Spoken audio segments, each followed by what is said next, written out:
So the saying hurt people is something that we hear often. And a lot of times people kind of misuse that term to continue to act or accept behaviors from people who don't want to evolve and who don't want to grow.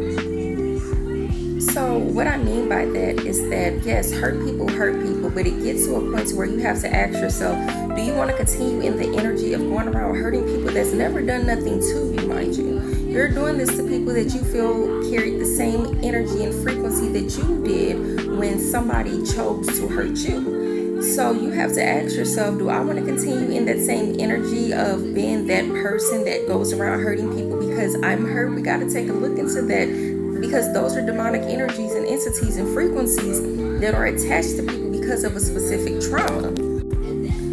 So what we would have to do is a deep dive into our heart posture, a deep dive into why we are experiencing what we're experiencing, a deep dive into what is it that we truly want out of this.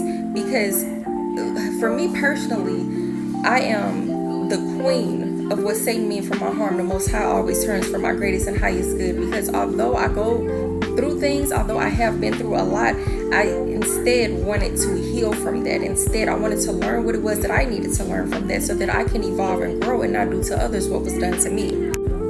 So we have to get to a place in our lives where we want to be intentional about healing and growing and evolving. And yes, it could be very painful. You know, somebody is told that they have to have open heart surgery. They're not going to be very giddy about it, you know, but they know that the surgery is necessary. You know, they know that the surgery it could be very much life-saving for them. And so they take the time out to do what it is that they need to do to prepare themselves for this major surgery, so then they can start the healing process thereafter. They can't do the same things that they did prior to having the surgery. So it's the mindset shift.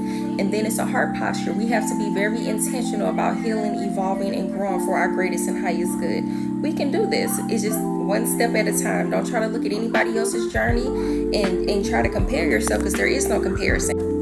You know, this is a marathon, not a sprint. If somebody is in a sprint, then they need to go find their lane and stay out of the lane of the marathon runners. You're not going to hear somebody that's a 10-year marathon runner making fun of somebody that's on year 1. You know, so take your time, pace yourself, but be intentional about getting through to the other side.